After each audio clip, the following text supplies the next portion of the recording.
Ladies and gentlemen, welcome to the regular scheduled meeting of the Beavercreek City Council.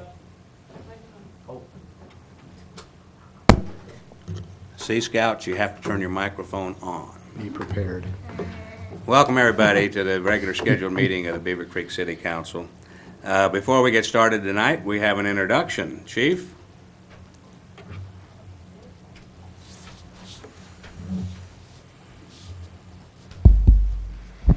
Good evening, Mayor, Council.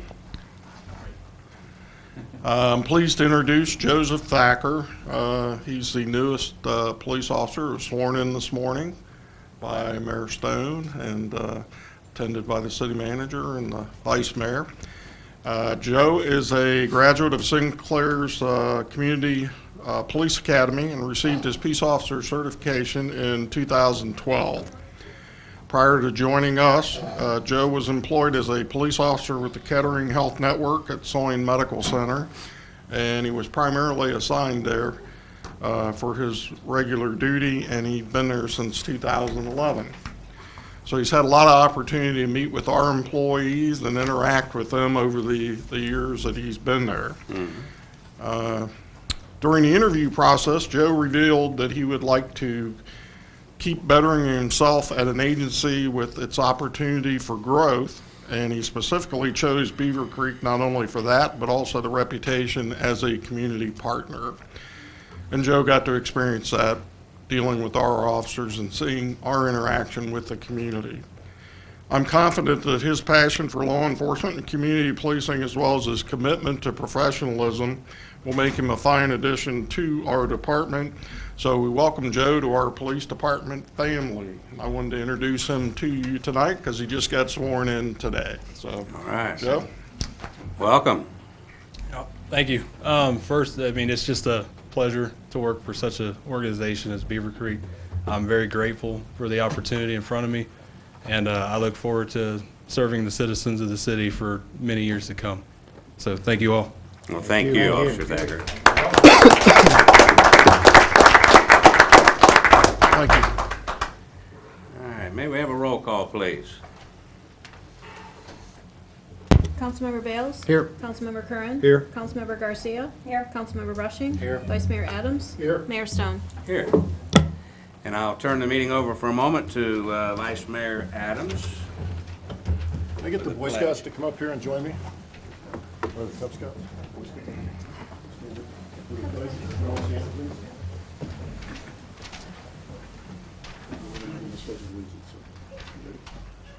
I pledge allegiance to the flag of the United States of America and to the republic for which it stands, one nation, under God, indivisible, with liberty and justice for all.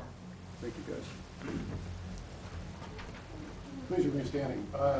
Meeting Officer Thacker today reminded me of something I read yesterday.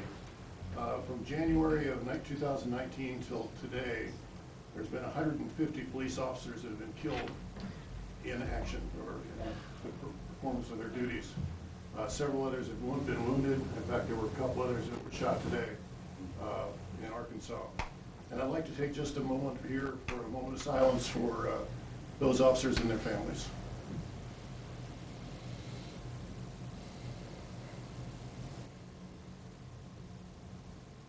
Thank you.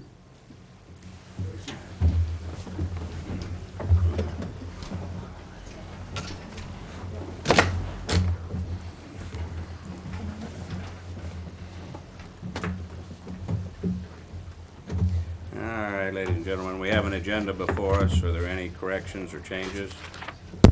Move we approve the agenda. Second. I have a motion and a second to approve the agenda as submitted. All in favor say aye. Aye. Opposed, same. Motion carries. We have several minutes to approve tonight. We'll start with the January 13th, 2020 regular meeting minutes. Motion to approve. Second. I have a motion and a second to approve the January 13th regular meeting minutes as submitted. All in favor say aye. Aye. Opposed, same. Motion carries. Next is the minutes from the January 21st, 2020 work session.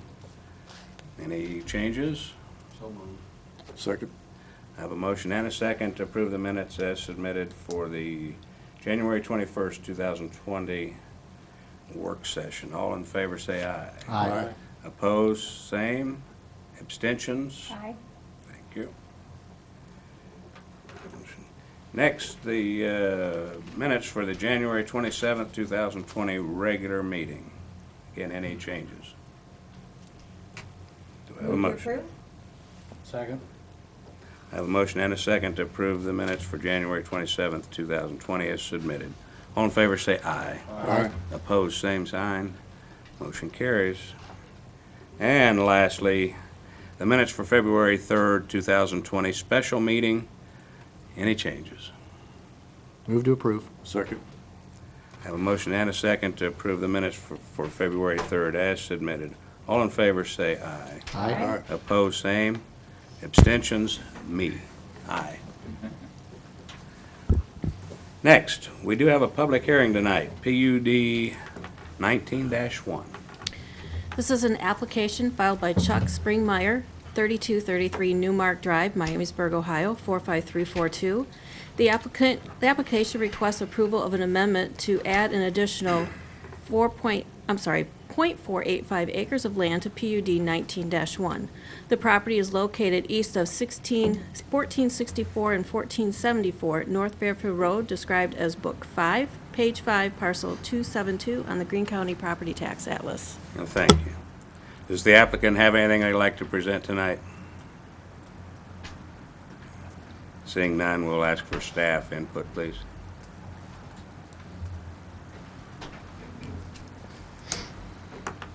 Evening, Mayor, members of the City Council.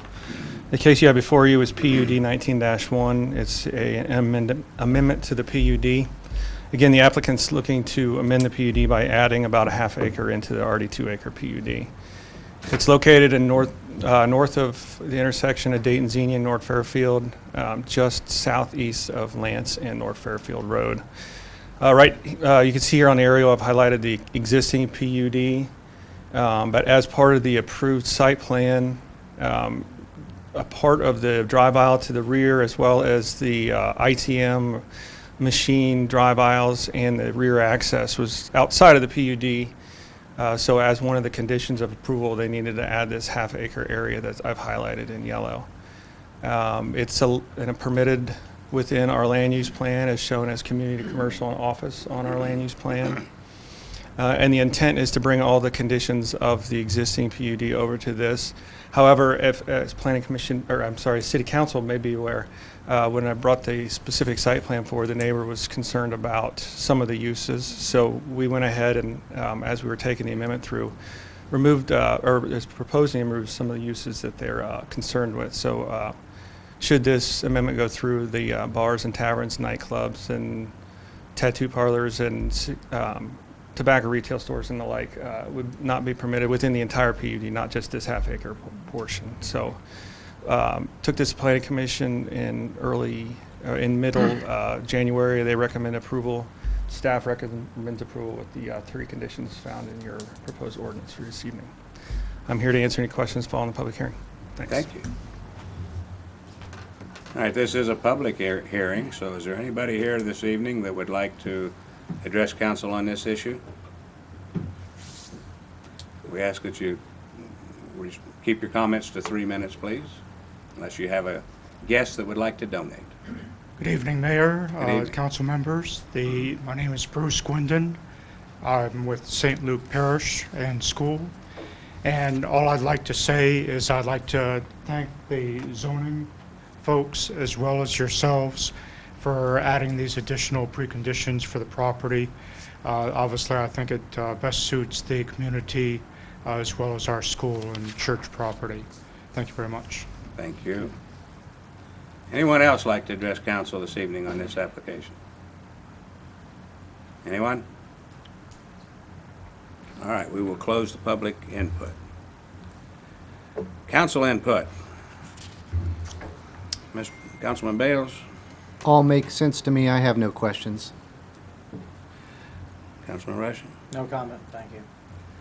Councilman Garcia. Yes, thank you. I have a quick question. I think I know the answer, but I just want to have it confirmed on record. The new exclusions that we're adding to this, those will continue in perpetuity, correct? So if That's this owner decides to change ownership, those exclusions will continue to apply. Correct. Okay, thank you. That's it for me. Thank you. Councilman Curran. No comments. Vice Mayor Adams. I just have one quick question on the far side here. I left it on. Next to the neighborhood, is there, what's going to be a demarcation or whatever there? Anything at all, or? There's a little strip of land, and we did add a condition that when they do the final landscape plan, they include a row of shrubs and bushes along that property line. And then along here, the site plan here, this is a large area for the detention pond, and we were looking, and the final landscape plan is still under review, but it does show a lane of pine trees along the south and along the western or eastern property line. Very good, thank you. Okay. Everyone's had a chance. Any further input? Do I have a motion to move this on to the second reading? Second? I have a motion and a second to move PUD 19-1 onto the second reading. All in favor say aye. Aye. Opposed, same. Motion carries. Next is public hearing PC 20-2. This is an application filed by John Roll, 3176 Kettering Boulevard, Dayton, Ohio, 45439. The application requests an administrative site plan review and approval for 1.58 acres of land to construct a one-story medical office building. The property is located on the west side of Darst Road, approximately 180 feet south of the intersection of Darst Road and Indian Ripple Road, further described as Book 3, page 10, parcel 169 on the Greene County Property Tax Atlas. Okay, thank you. Is there an applicant present that would like to comment? Please come forward. Remind us of your name and address, please. I'm John Roll of Roll & Associates. I'm the architect for the project. Nothing much to say, just that this is a straightforward medical office building for a very nice bunch of doctors, and we've met with staff and engineering and fire department. I think we're well on our way to doing a nice project. So we look forward to building in your community. Well, thank you. I'll be happy to answer questions after the presentation. Appreciate it. All right, Randy. Staff presentation, please.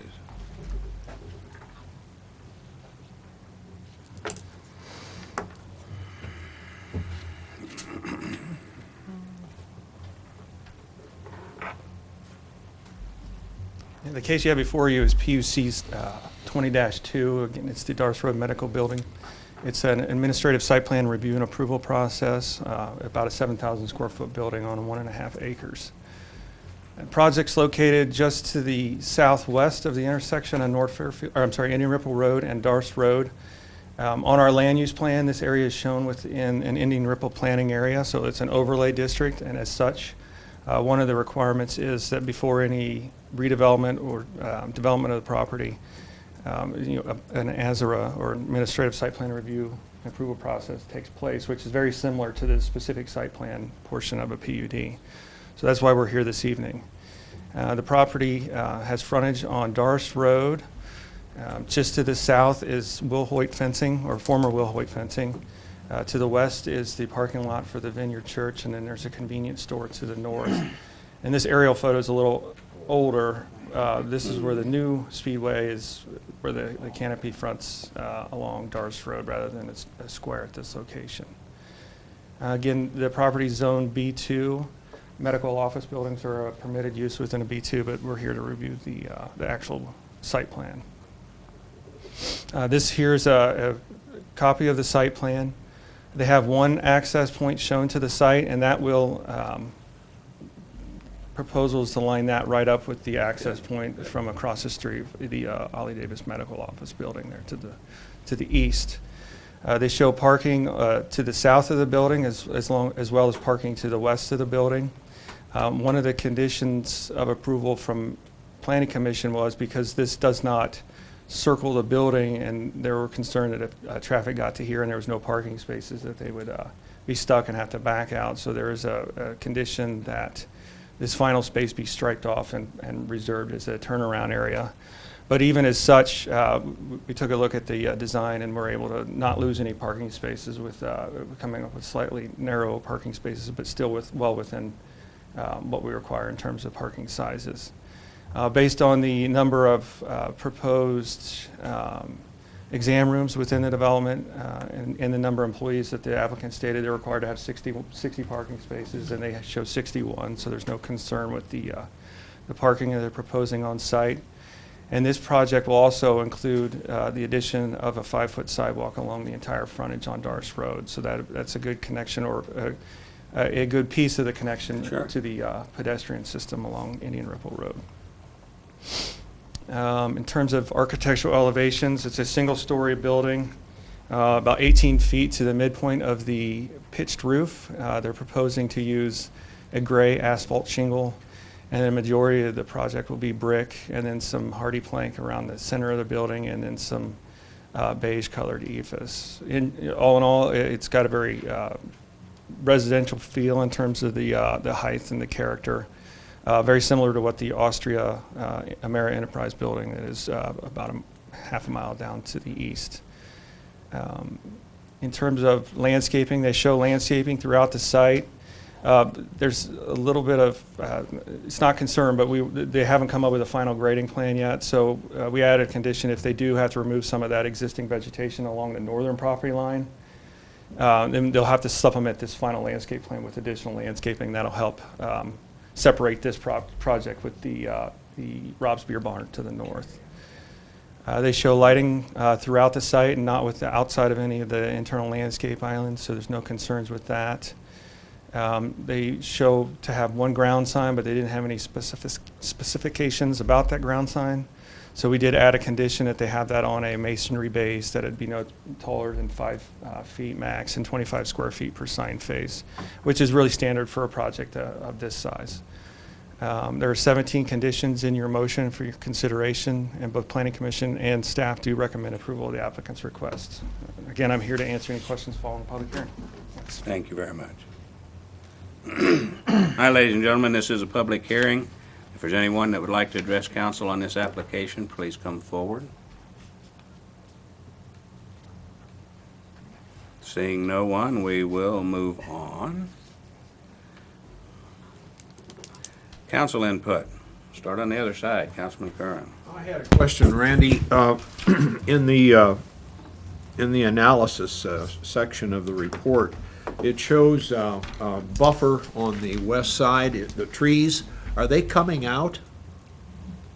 Are you talking here? They don't plan on doing any grading there on the west side. I'm sorry? No. I mean, they're planning on keeping those as existing vegetation. I couldn't tell from. Right. That's the intent now. Again, if they were to remove any of those. Will they be supplemented by some additional, or is there a change? Right now, it's just a parking lot on to the west. I mean, it's Right, just the I know larger. that. So there's no plan. But there's a tree line there, Right. There's an existing tree line. and they're not going to take that out. No, I mean, there'd be some grading, but there'll also be some trees left. But yeah. I mean, there's still going to be a delineation between this property I and see. the project to Okay. the west. Thank you. All right. Councilmember Garcia. Nothing for me, thank you. Councilmember Rushing. I have nothing, thank you. Councilmember Bales. No, I thought it was a good-looking plan. I think the building looks nice. I thought it was interesting. They're not proposing any exterior wall signage on the building at this time, but I want to thank them for putting a sidewalk in along the street. I think that's a fantastic improvement, but I really don't have any questions at this time. Vice Mayor Adams. Just one quick question. It's just one in and out? Correct. Just, how wide is that going to be? 25 feet, or 26 feet. It's a standard single lane. You know, we looked at having that wider, but the traffic would be, I mean, it's a 7,000 square foot building, and we wouldn't anticipate heavy volumes of traffic all at once, not like a restaurant would or something like that. Thank you. Okay. Well, I don't think we could ask for a better proposal on that site. I mean, it's this building would fit in RO zoning if we need, if need be. So I think this blends in well with the community. So I appreciate what you're trying to do with that. All right. Any other comments? Do I have somebody who would like to read this motion? I move for the purpose of taking administrative action, approval of ASRA detailed site plan for the Darst Road Medical Office Building on the basis that the City Council finds the facts submitted with the application and the accompanying materials and modifications, amendments, and supplementary conditions satisfy the standards and criteria for the ASRA detailed site plan as per section 158.083 of the zoning code. Supplementary conditions required of this approval shall be as follows, which there are 17. I further move that this motion with all conditions be fully recorded in the minutes of this council meeting. Second? All right, I have a motion and a second to put it briefly to approve PC 20-2. Any further comments? All in favor signify by saying aye. Aye. Opposed, same. Motion carries. Thank you. Thank you, sir. Thank you. Ordinances, resolutions, and PUDs. Ordinances 20-2 or 20-02. This is the second reading of an ordinance to proceed with the design, construction, installation, and inspection of roadway improvements in the city of Beavercreek, Ohio, and related to the project known as Cedarbrook Flower Farms. Okay. So this is the second reading, and we've changed our process. Is this open for public input then at second reading? Yes. Thank you. That's what I thought. So is there anyone present this evening that would like to address council on this application? Seeing none, does staff have any further input? Does council have any input or questions? This was sponsored by Councilmember Curran. So moved. Second. I have a motion and a second to approve ordinance 20-02. All in favor signify by saying aye. Aye. Opposed, same. Motion carries. Next is ordinance 20-03. This is second reading of an ordinance to levy the municipal motor vehicle license fee pursuant to section 4504.173 of the Ohio Revised Code as authorized by Ohio House Bill 62 and amending the codified ordinance of the city of Beavercreek, Ohio by adding new section 35.54 license tax for operation of motor vehicles to chapter 35 finance and taxation. Thank you. Is there anyone present tonight that would like to address council on this issue? Seeing none, this ordinance was sponsored by Councilmember Curran again. Motion to approve ordinance 20-3. Second? Any further discussion? All in favor of, we have a motion and a second to approve ordinance 20-03. All in favor say aye. Aye. Opposed, same. Motion carries. Thank you, thank you. All right. We are ready, based on our agenda, to enter into executive session for a short while. There will be action afterwards, and we will describe that action at the appropriate time. But, so do I have a motion to enter into executive session? Mr. Mayor, I move to enter into executive session pursuant to Section 121.22 of the Ohio Revised Code for the purpose of consideration of the appointment of a public official. Second? I have a motion and a second to enter into executive session. May we have a roll call, please? Councilmember Curran? Yes. Councilmember Garcia? Yes. Councilmember Rushing? Yes. Vice Mayor Adams? Yes. Councilmember Bales? Yes. Mayor Stone? Yes. Ladies and gentlemen, we will be back shortly. Thank you.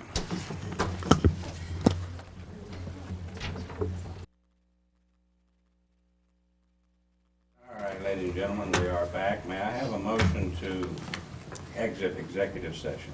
Mr. Mayor, I move to exit executive session. Second. I have a motion and a second to exit executive session. May we have a roll call, please? Councilmember Garcia? Yes. Councilmember Rushing? Yes. Vice Mayor Adams? Yes. Councilmember Bales? Yes. Councilmember Curran? Yes. Mayor Stone? Yes. May I have a motion to resume the regular scheduled council meeting? Second? I have a motion and a second to resume the regular scheduled council meeting. All in favor say aye. Aye. Opposed, same. Motion carries. Next item on the agenda is the decision item, which is an appointment to fill a vacancy on council. May I have a motion to open nominations, please? I move to open nominations for Beavercreek City Council. Second. I have a motion and a second to open nominations for the vacancy on Beavercreek City Council. All in favor, say aye. Aye. Opposed, same. Motion carries. We are open for nominations. Are there nominations, please? Mr. Mayor, I nominate Tiffany Schwartz. Are there any other nominations? I move to close nominations for Beavercreek City Council. Second. I have a motion and a second to close nominations. All in favor, say aye. Aye. Opposed, same. The motion carries. Because of it is a seat for council, we will take a vote on this appointment. Is this a roll call vote? That's what the resolution is for. You need to add the name to the resolution. That's what the next motion needs to be. Okay. Next motion is added. All right, so we've closed nominations. Move, insert the name of the resolution. So we need a motion to insert the name into the resolution. So do I have a motion to insert Tiffany Schwartz into Resolution 20-05? I have a motion and a second. All in favor, say aye. Aye. Opposed, same. Motion carries. Now we have a Resolution 20-05. This is a resolution to fill vacancy on the Beavercreek City Council and to declare that the new appointee shall serve until the balance of the unexpired term to which the resigning council member was previously elected. Thank you. Any discussion? Do I have a motion? So moved. Second. I have a motion and a second to approve Resolution 20-05. All in favor, say aye. Aye. Opposed? Same. Motion carries. Now, ladies and gentlemen, this appointment was for the vacancy that, to fill the remaining term that I held. There will be another vacancy in the 1st of April, I believe. And when we went out for applications and the interviews that we did earlier, it's the consensus of this council that we will use that same list to make the selection for the second seat. So we can't do that now, but it will be done at the end of March, most likely, whenever your resignation is submitted. So we would ask that the clerk reach out to those remaining applicants and let them know and make sure that they're still interested in an appointment in March, end of March. Did I leave anything out? We're good? All right. We'll move on. Dayton Development Coalition Community Leader Fly-In. All right. Do you want to talk about that just for a minute there, Pete? Just as we have accustomed to do and that what we do, especially towards council, this is in the 2020 budget. This is where leaders from the Dayton area fly into DC for a 2.5-day event, meeting with stakeholders, meeting with elected officials. Very heavy topic is Wright-Patterson Air Force Base. Many other discussions, companies, many companies from the Dayton region as well go. It's very educational, very networking as far as companies and elected officials get to talk to one another, and elected officials such as mayors and city managers get to talk to other Congress and senators about their issues as well. So it's very good. We have went in the last few years. It's been very beneficial, and this is budgeted in the 2020 budget, so everything's already approved. It's budgeted for the city manager and budgeted for one council member. Really pretty much we've standard practice as we do a motion to say who, basically the council member, it's already budgeted for me, but what the choice of council is, who to send. So there's any questions regarding it. It is open for registration, and of course, we don't want to be too booked up, so that's why it's on there. It just opened for registration, like I think last week, so we want to get that in as soon as we can. I move that Mayor Stone be appointed to fly in with the manager this year. Second. I have a motion and a second for the appointment for the community leader fly-in. All in favor, say aye. Aye. Opposed, same. Motion carries. Thank you. Next is accepting fourth quarter 2019 financial summary. And that'll be Mr. Bill Casera.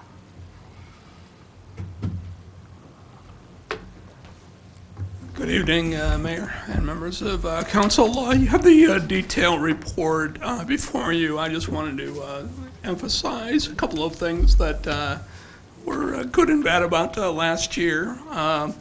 We get $19.2 million from property taxes.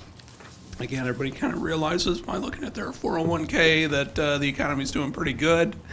And I just wanted to let you know, because it doesn't really come out in the summary, that literally was $48,000 more than we got last year. So again, when you're talking about inflationary costs, that type of thing, the form of revenue generation that we get, the property taxes, is fairly level. So I just wanted to emphasize that. Again, we conservatively estimate it, so it came in a little bit more than our budget process. But again, when you compare year to year, $48,000 on that basis, not much of an increase to handle the CPI issues that are going on. The weather is a big issue here for us this year, and actually was very pleasant from a golf standpoint.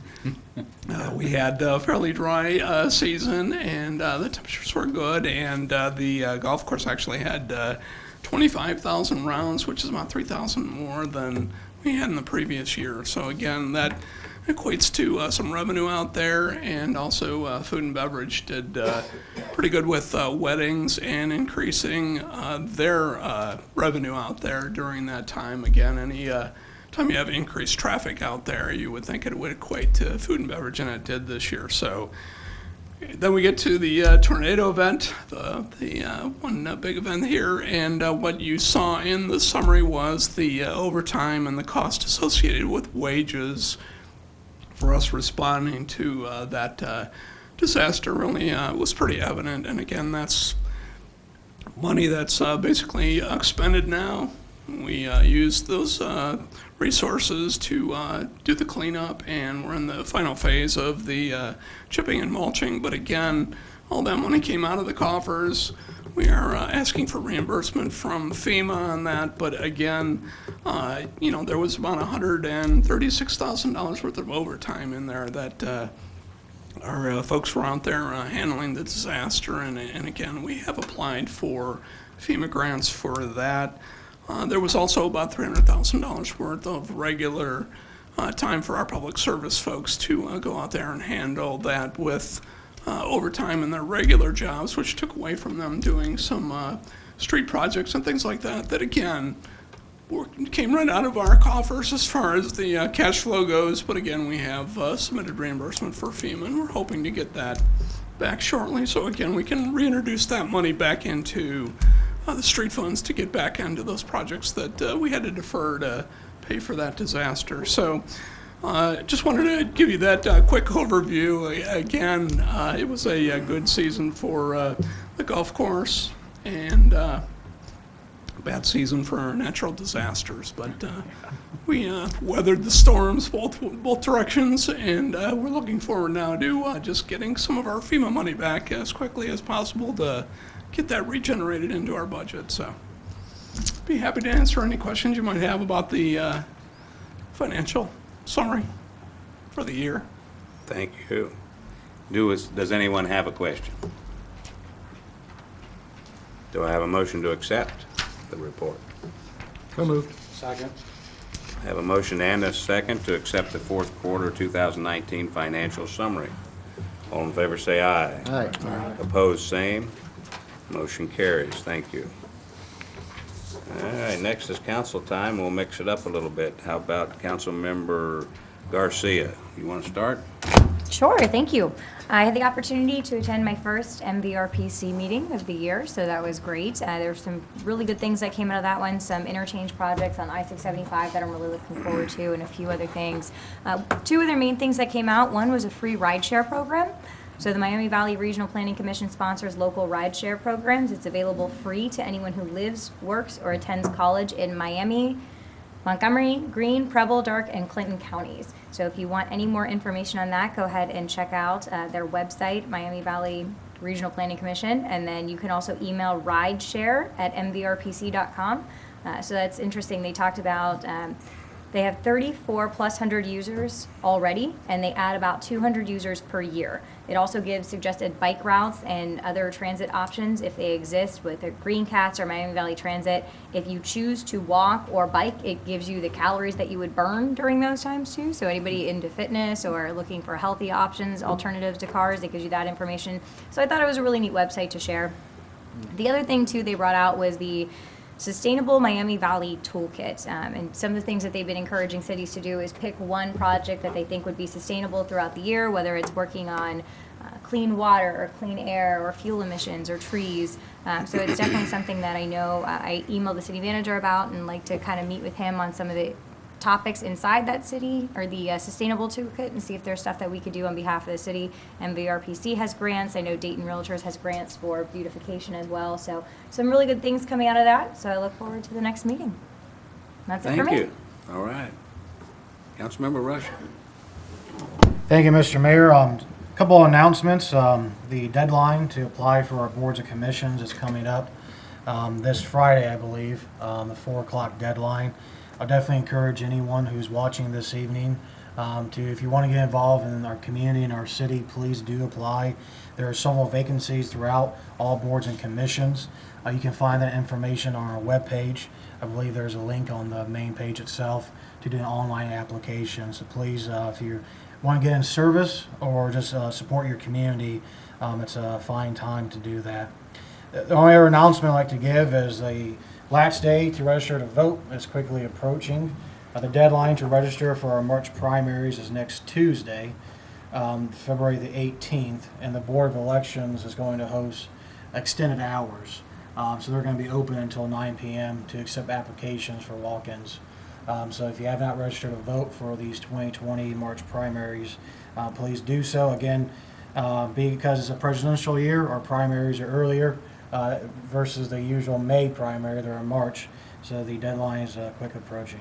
That's all I have. Thank you. Councilmember Bales. Thank you, Mayor.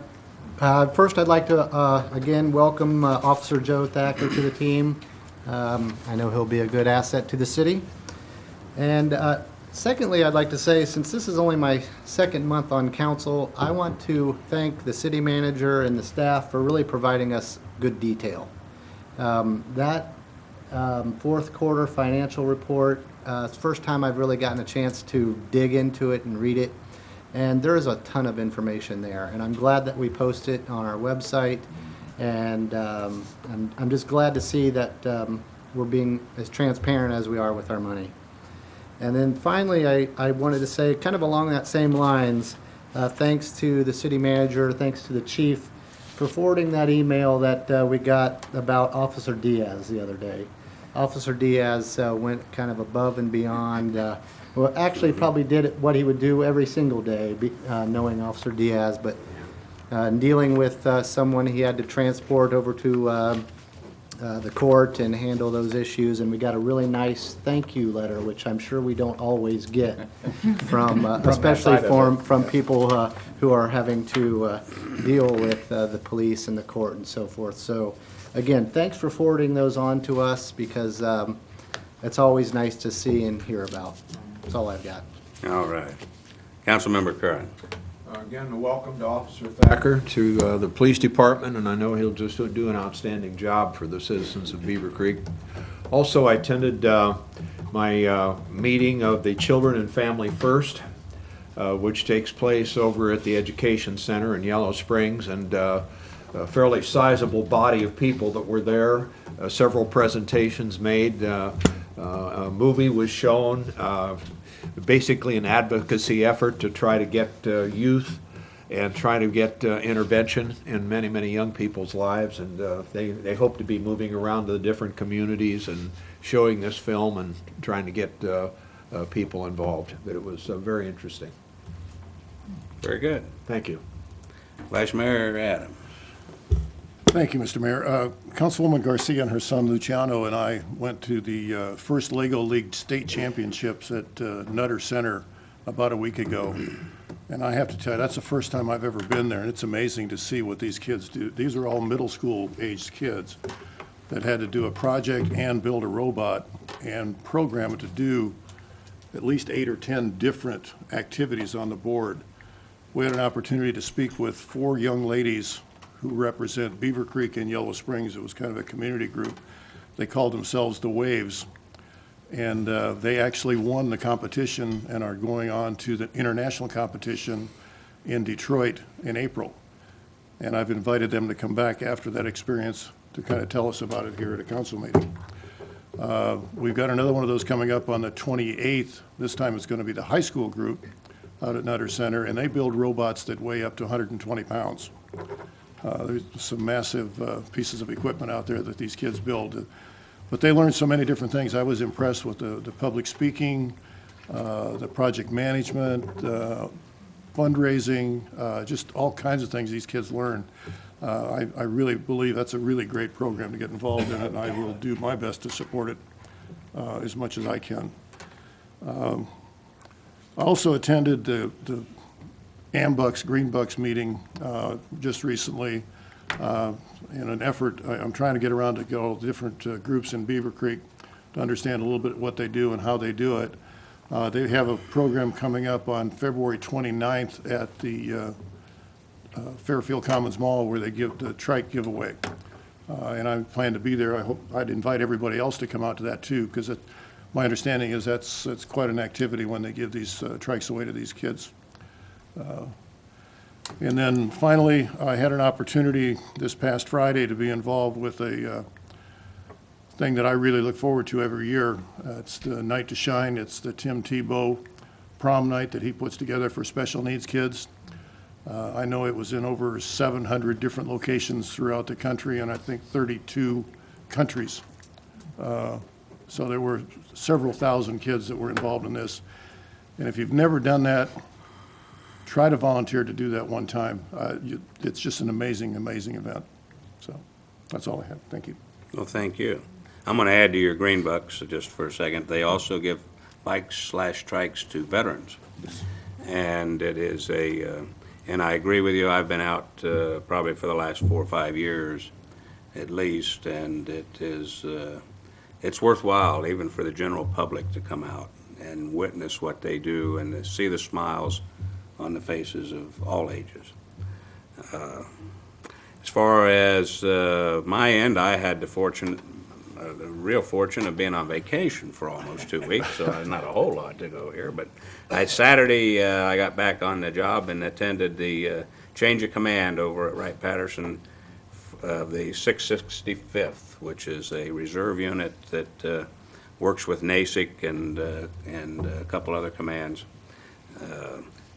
I try to go whenever there's that type of event just to show the community's support, that we acknowledge that they're an important part of our lives.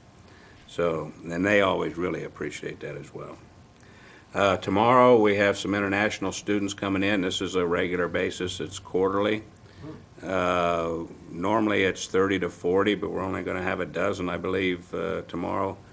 But if anybody wants to come and join me, some of you have in the past, you're more than welcome. It's at 2 o'clock. And then finally, I'd just like to thank all the people that turned in applications for these council seats that were vacant. Again, we will be taking that next action probably the end of March. But I want to thank them for taking the time to put in the applications and be willing to serve on council. So with that, I'll turn it over to the city manager for his report. Thank you, Mayor. I have just a few things to tonight. I did want to say before I go through the slides that a bit of good news. CMEX, the site of site number 1, or however you want to call it, with our brush is complete. So 1 out of the 2 sites are complete. The county parks is inspecting the site to make sure it meets their criteria. After that is expected at environmental services location. The brush pile number 2 will start grinding tomorrow. So that's good news. As we move on here, a lot of people wouldn't expect. I know it's February. It's not even mid-February, getting close, but seasonal job fair. We're going to be having this on February 22nd. That's Saturday, February 22nd at Lafino Plaza, and that's where the senior center is. That would be from 9 a.m. to 11:30 a.m. Bring your resume. Be prepared for an interview. We have somewhere around 80 seasonals a year that are needed, and we cannot do it without the seasonals. It would cost us a tremendous amount of full-time work if we had to do this, but you're talking maintenance workers, camp directors, and camp counselors, sports management, student interns, park and recreational student interns, banquet servers, cooks, bartenders, beverage carts attendants, dishwashers, cart attendants, code enforcement student intern, and etc. So a lot of these are dealing with Parks and Rec and the golf course. Of course, some of them are a couple public works service workers, which are still helping out with grass cutting. It's that fancy job title of grass cutting, but we have to have that. That's 'tis the season of grass growing. So from parks and to streets, all the right-of-ways and different places like that. So job openings can be viewed on our website, beavercreekohio.gov. Click on employment. And again, that is Saturday, February 22nd, 9 to 11:30. This is being advertised, I know, on all the social media. And I think we even have it on our website, as well as under DaytonLocal.com. I think we put it out there as well. Again, I wanted to congratulate Beavercreek Park and Recreational Department. They were honored at a state conference that they just attended. As part of promoting Play Initiative, the City of Beavercreek Parks and Recreation Department received recognition for the new playgrounds installed at the Seville Park, E.J. Nutter Park, and Stafford Parks. So while you're out there enjoying those playgrounds, maybe not in February, but I don't know, later this week it might get 50 and then back down to 20, so who knows. If you get a warm day, there is if you don't know what this is, Grandma and Grandpa, ask your child, they will, but if you notice a QR code, you can snap a photo and answer a brief survey about that park. So with your smartphone. So thank you for supporting your Beavercreek Parks, and congratulations to our Parks Department. And the City of Beavercreek Boards and Commissions, just I think somebody mentioned this already, but application deadline is Friday, February 14th. That's this Friday, so there's a criteria, but please log on to our website, beavercreekohio.gov, and you will see it on the front page there as far as a click of volunteers needed for boards and commissions. And there's a whole bunch of different boards and commissions that you can volunteer for, and you can select more than one. You can be listed on 5, and I think it asks you what's your favorite one, so you can kind of rank which one you'd prefer. But we always seem to have openings and seem to never fill all of them. So please check that out. If we have to beg people just about to be volunteers many times in some of these boards. Some of these boards may meet really very seldom. Some may meet just once a month. But please have a look and see if you'd be willing to volunteer for the city. And lastly, on Monday is President's Day, so the offices will be closed for the holiday. And of course, as always, non-emergencies may contact the police department at 426-1225. And that's all I have today, Mayor. All right, thank you. And on that note, our work session meeting, which is normally next Monday, will be on Tuesday. Tuesday, correct. All right. Tuesday at 5. All right, citizen comments. Anybody here this evening that would like to address council on any issue at all? Anyone? Seeing none, we will move on. Do I have a motion to adjourn? I have a motion and a second to adjourn. All in favor say aye. Aye. We are adjourned. Thank you very much.